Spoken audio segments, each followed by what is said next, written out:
The brunch looked like any other. Maple syrup, lemon pie, napkins folded just so. Each plate had a name, except one. And I realized no one has to say, "Erase her." All it takes is silence when her name goes missing. No one paused. No one asked. I didn't either.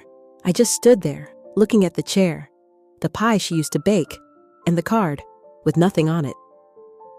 Maybe I noticed because I'd been quiet about it too. I used to believe forgetting took malice. But now I think it only takes permission. You don't have to say, "Erase her." You just have to say nothing when the name disappears. And maybe you already have. Beatrice never made a scene, not once. She wasn't the kind of woman who needed the spotlight. She'd show up early, stir the gravy, fix a crooked centerpiece, and vanish before dessert.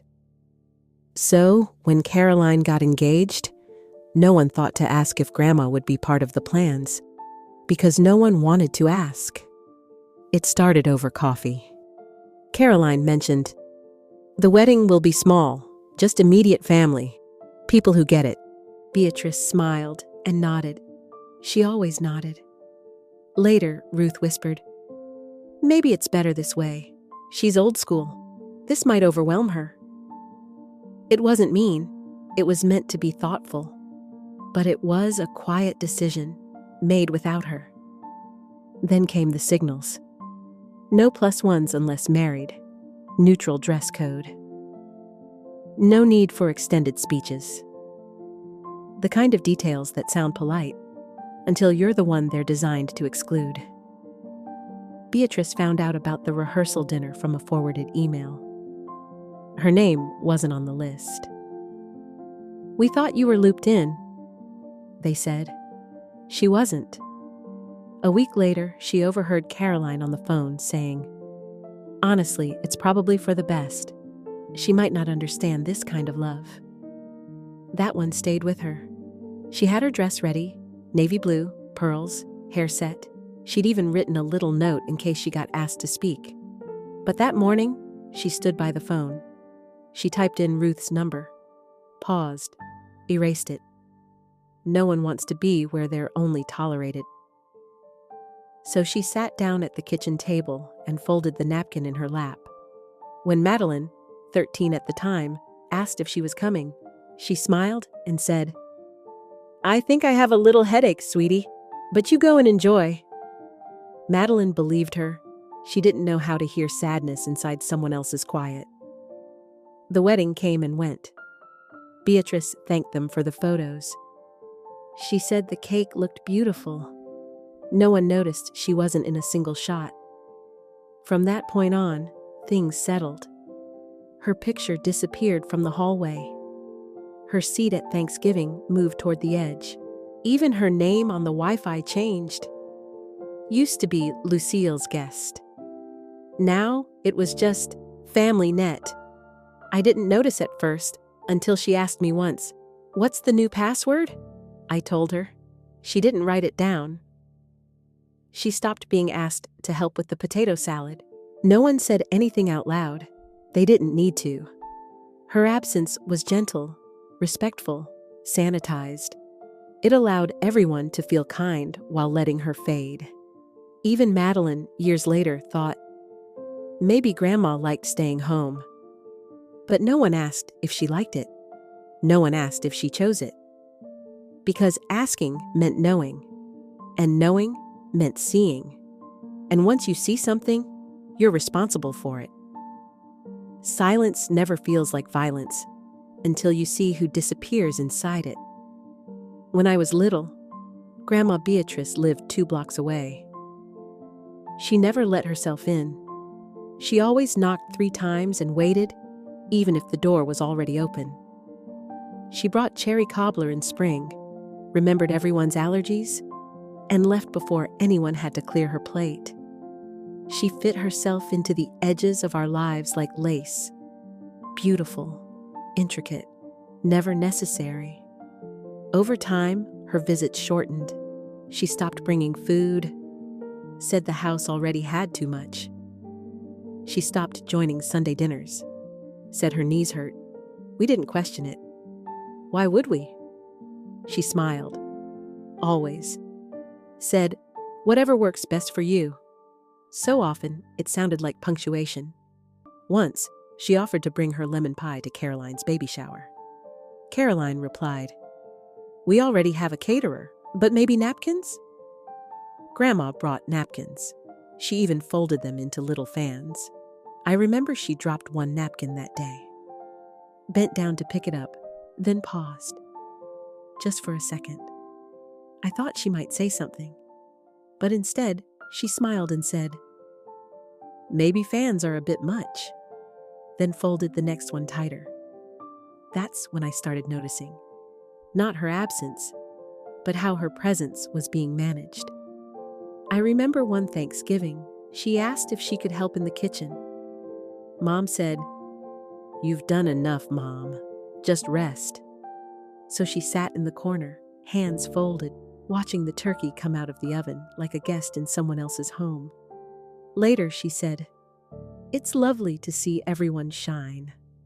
But her eyes never left the spot where her apron used to hang. When I was 16, I helped Mom organize the family calendar. Birthdays, anniversaries, graduations. I asked, do we put Grandma's birthday? Mom hesitated.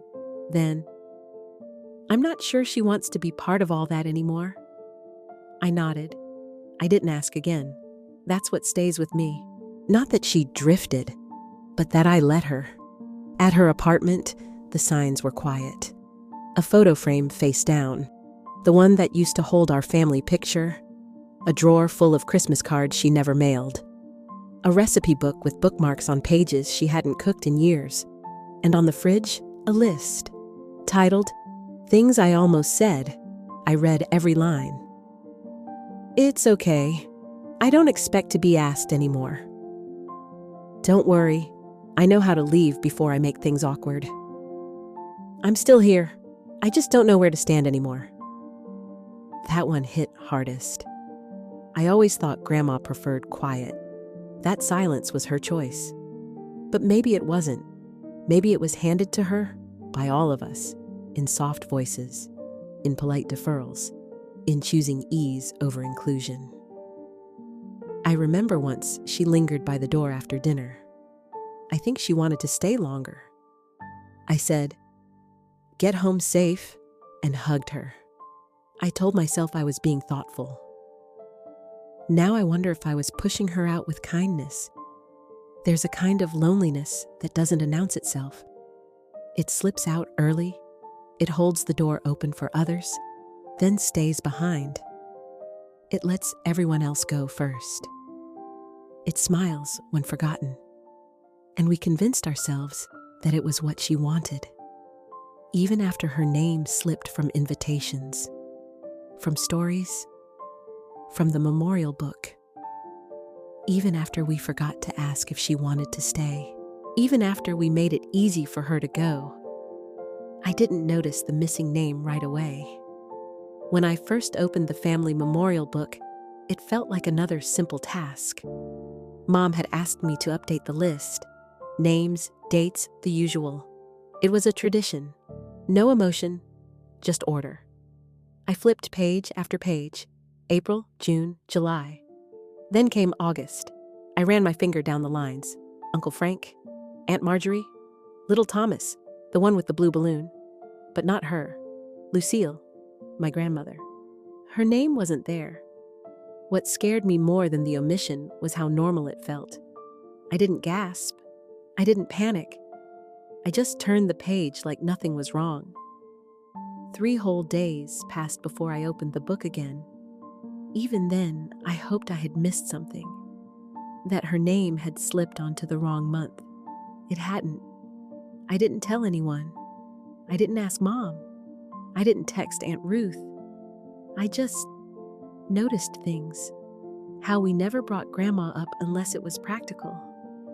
How her photo wasn't on the wall anymore. How no one ever said her name out loud. And the worst part, how I had accepted all of it without question. But looking back, I didn't just stay quiet. I stayed comfortable. I told myself, it's not my place. When really, I just didn't want to feel awkward. Didn't want to make anyone shift in their seat. Didn't want to be the one who brought up the name everyone had already set down. It was easier that way, to let her absence be polite, to believe we were being thoughtful while quietly folding her out of the frame. But now I wonder, maybe silence isn't kind? Maybe it's just clean. The gentlest way to erase someone and still feel like a good person. That's when I started noticing differently, not just what was missing, but what I had allowed to slip away. And somewhere in that silence, I remembered something small. Years ago, Mom had me back up her phone. I found an old voicemail back then, one she never opened. The contact said, "Mom, Lucille." For some reason, I had saved a copy of it to my cloud. Maybe I thought it was important. Maybe I was just curious. That night, I sat in the kitchen with a mug of mint tea and pressed play. The house was still. Her voice came through, soft and unhurried. "Hi, sweetheart." A pause. "I just wanted to say, I won't come to the ceremony. I don't want to make Caroline uncomfortable. I know how much it means to her. Maybe it's better if I stay home." Another pause. "But don't worry, I'm fine. I made soup, the one with dill. I'll pretend you all came by after the party." Click. That was it. I listened to it 3 times, and each time, something deeper surfaced. She never said why she might make Caroline uncomfortable. She didn't need to. She was stepping aside, stepping out, quietly, and we all let her. Then it hit me. The day of the wedding, she had her dress ready, pearl earrings, even lipstick. Then suddenly, she wasn't coming. Mom said she had a fever. I believed it. We all did. We dropped off Tylenol and a card. We didn't ask. I never asked. Not when she missed birthdays. Not when she stopped appearing in family photos. Not when her name slipped out of memory and no one stopped it. Because we told ourselves stories. She doesn't like big crowds. She prefers being alone. She's fragile now. Maybe we weren't being kind. Maybe we were just being comfortable.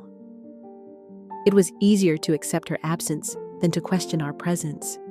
It was easier to erase than to acknowledge. I looked back at the book. The empty space on the August page felt colder than any gravestone. For a moment, I hesitated. Was I honoring her or rewriting her? Was this an act of remembrance or a quiet apology dressed up as justice? I wasn't sure, but I opened the pen anyway. I opened it again, and I wrote, "Lucille Beatrice, August 5th, 2018, soup with dill." No permission, no announcement, just a name, quietly returned. The next morning, I printed the updated version and placed it in the family drawer.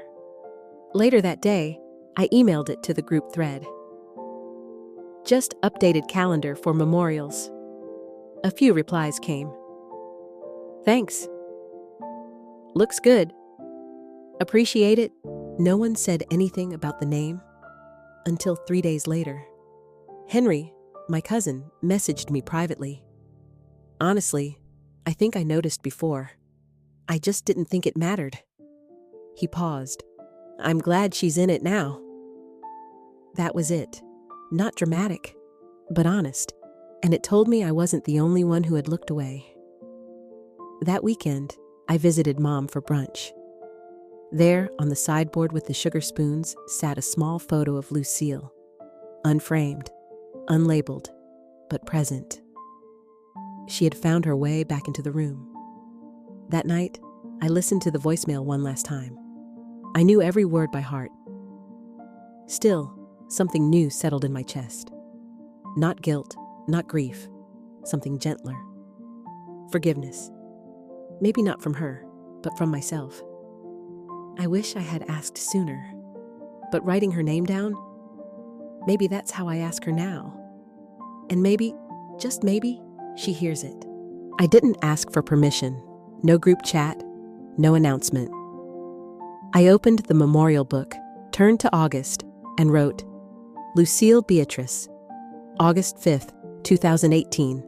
Lemon pie, napkins folded like fans.